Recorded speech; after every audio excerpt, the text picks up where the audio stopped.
interested in Islam. So, but Is that why you thought about Islam, because you have Muslim friends? no, no, no, no, not at all. I'm just like everybody else. Like I, I just I just want to connect uh, to God. You know, like Okay. I But just want to what make connect. you think about Islam? What is the reason like you thought about Islam? I'll be honest. When I was um, I'm still, okay. Well, when I was like Christian, like I wanted to go back to the roots of like everything. So I was seeking Judaism first, and Okay. just to understand, right? Like how how we came here, the language of God, like everything authentically, and then I started to consider like whether Islam or Judaism is um was very curious in my mind just to know about it, but it hasn't been easy. Yeah. My Christian friend told me, never hold the Quran in your hand. Like if you want to read it, just read it online. Don't bring the book in your home. He used to tell me these things. I used to be very scared. Um, he used to tell me the Quran was a invocation to Satan. I don't know. But It's a satanic book for sure. I agree. But you know, is it a I hold the Quran in my hand every day, and I defeat the Quran every day. So it's about, it's about how you read and how, let us say, how much educated you are, how deep we think, how we don't let other people have influence in our thinking, how we can make decision based in understanding, not what they claim. You see, as you see the Muslims, we show them in the front. You were watching, right? Before you yes, called. yes, Okay. yes. So I showed the Muslim in front of your eyes. It says confirming what is with them. He says it says is what it mean was. Do you see how they lie? I mean, it's in front of their eyes. In their own translation, it is the translation made by them. So Right. it says is. Hmm. He say, Hmm. well, it mean was. You know. Yeah, you So can't change the the meaning. so they are Um, not decent when it's come to the religion. You cannot learn. This is the problem with Islam. You cannot learn Islam from Muslims, and even the translation in front of us is a liar, is a lie too. Yet, can in the top of the can I lies ask they you make in a question, translation. CP? Go ahead. Um, thank you. Um, I'm asking this humbly because I don't know. So there's some stuff in Islam, like culture-wise, there's a lot of things I don't even understand it. Like it doesn't make any sense. I'll be the first to admit it. Like Muhammad washing with like dogs, all these things is just it's nonsense. And then there's some things that are like they make sense. Some of it. Like what? Okay, good question. Like I feel like um how the devotion, the time spent to remember to pray to God, Hmm. the covering.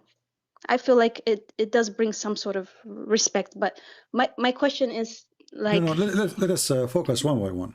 You see, first okay, okay, the first about the time to pray. Muhammad is trying to copy other religion and other belief. If you go to any right, Christian monastery, people they have certain time to pray. They ring the bell. Everybody will be in the church in a time. But those because they are monks and they control their life a lot easier than somebody have a life to do.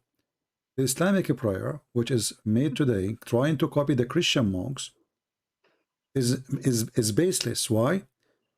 First, God, He is there always to listen to you. Doesn't matter what the time is. Do we agree in that? yes, that's true. Islam does not believe in that. Islam believe even that even the prayer they make 5 times a day have nothing to do with the time Allah will be listening. According to Muhammad, Allah will come every day in the third part of the night, and He will say, "Who is praying to me?" So Allah don't even come to listen to them. He don't listen to them when He is. He have to come down uh, uh, every day, and He asks, "Who is praying to me?" Then we ask Right, ourselves, if God is Almighty, He can hear me wherever He is, right? And wherever right, I am, right? true, true. Okay. I, Jesus I said, when want, you pray, yes, go to your closet and close your closet and pray. Don't be like the hypocrite who want to show. So Islam is, Muhammad, he said, actually even the Quran said, that hmm the reason they face one direction is just to show that we are Muslims. To show that they are Muslims. Muhammad was trying to find a direction to pray. To And then Makkah, you mean? no, Like the direction? first of his, after he announced himself to be a messenger, he moved to the Jewish area. Suddenly he stopped praying to Jerusalem. Right. And then what happened? If Jerusalem is is a holy city, what happened to Mecca? Allah forget about Mecca at that time. And then Muhammad, he did not know what to do now. The Jews refused him. The Christian did not accept him. And now he is looking for a different direction. So look, he made a verse in the Quran saying, we certainly see that you are turning your face about into the sky. We surely turn you into the Qibla. So suddenly the direction of a prayer changed, and this is telling you that the true God will not do that. If this is the direction from the beginning of the time, should be the always direction for beginning of the time. There's no first holy place, second holy place, third holy place. Holy place is a holy place. So he changed direction. Now we go to the what? The devotion of covering yourself. Right. You say it? Well, women in Islam are covered not because of dignity, because they are property, because they are under the control, not because they're choosing to do so. Otherwise, it should be a choice.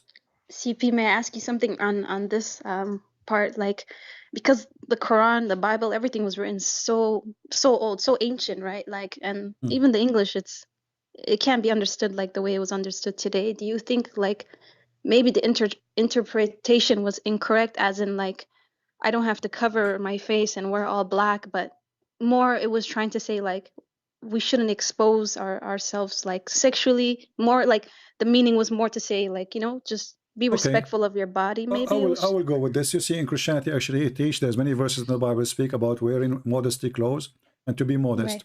So nowhere in the Bible it says women, they can go and wear bikini and walk in the street, or wear short skirt is 2-inch. This is not a Christian clothes and have nothing to do with the Christianity. People, they do things, and Muslims, they do the same. Actually, you go to Islamic countries, prostitution, belly dancing, they are naked. Number one country in the world of belly dancing is Egypt. Right. Egypt, and they are wearing nothing, almost not nothing, and the Muslim did not get offended. So this is not, I cannot say now, well, the belly dancing is approved in the Quran. I cannot say that because the Quran did not say you do belly dancing, but they do it. So I can't judge Islam by the belly dancing, no.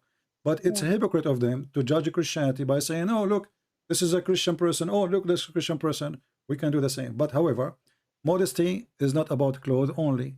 Modesty is about modesty. As we just heard the Sheikh, he was saying a Muslim girl, even if she slept with 1,000 guys, she is a virgin. What is the modesty? Secondly, women, she wear a burqa, and then the woman is allowed to give her breast to a stranger. Even Allah, he sent down verses that women, they can give their breast to a stranger, and supposedly that will make her lawful to be around this person. So how that can be? It can be, and you're right. Sometimes when I read the Quran, I feel like, and this is just a completely opinion of my own, it might not make sense to anybody, but I feel like Muhammad was not, and no disrespect to Muslims, you know, but like he wasn't a good vessel for God, because sometimes I think there was parts where God was speaking to Muhammad, and then there's other parts that Satan possessed Muhammad. So everything that doesn't make sense in the Quran, I don't think that's of God. Even your heart knows that's not of God. My young sister, listen carefully. Yes, sir. If somebody want to kill somebody, where he put the poison? In his heart? No, I mean, if you want to kill him physically, poison. We have poison. Oh, right. He put it where? He put it in the food he eat, right? The best food he eat. Right. Okay, so this God is satanic, and in order to make you swallow the poison, he will not tell you. He will not give you a dish is full of poop. He will give you a dish have some food in it, so you put your mouth there. Yeah. So he is, because you cannot be with God and against God in the same time. Either you are decent or you are not decent. Either you are truthful or you are a liar. You can't be both. So Muhammad, obviously, he don't even respect his followers. When he said that his God sent him verses that women, she can give her breast to a stranger and she have to suck it 10 different times. If you read the story behind it, you will see that obviously Muhammad is making fun of the Muslims. A woman, she came to him, she said, my husband is jealous because of a person who is he grew in our house, and he is a grown man. He's a slave. What we will do? He It said, doesn't make give him your sense. breast. Give him your breast. Yeah, And yeah. and even the hadith says, حتى he did laugh until his نواجذه قد بدت, his teeth, those teeth like the what they call them, the one for like the sharp teeth, like the one the cats Like have or the dogs. Dracula? Yeah. Yeah, I don't know. Yeah, those for like a Dracula. Until those things Yeah. came out, this is how he was laughing. So he was laughing, but he is talking about something very serious. This is religion. So he created a base on in mockery. He's making mockery of this woman. Give him your breast, and he is laughing. And then we find that Muhammad, he claimed that his God, he gave him 10 verses. Verses saying that a woman, she have to give her breast to a stranger, and he have to suck it, 10 different days, different times, until she is satisfied, or he's satisfied. So if here you ask yourself, you just said, sometime God speak to him, sometime he's possessed. I say he is all the time possessed. Possessed. Okay. Because this is not an answer of a person he is not possessed. So where is the decency? Where is the conservative Muhammad who he want to make women wear hijab? So secondly, if you ask ourselves, why even Muslim women they wear hijab? It was because of Umar. Umar is the one who made the hijab come to existence. Umar, he was spying at Sauda, the wife of Muhammad, when she was doing poo-poo. And when she was doing poo-poo, he said, Arifnaki ya Sauda. We recognize you, Sauda, and the hate in front of us on the screen. And then after he laughed at her, and he was looking at her bum when she was doing poo-poo, and look how filthy. This is, imagine, God, forgive me for saying that. Yeah. Imagine a disciple of Jesus looking at his brother wife during the time she is doing poo-poo. And he said to her, hey, we recognize you, Sauda. This is your butt. Allahu Akbar, Like, what the heck? But this is acceptable for Muslims because Muhammad is a savage.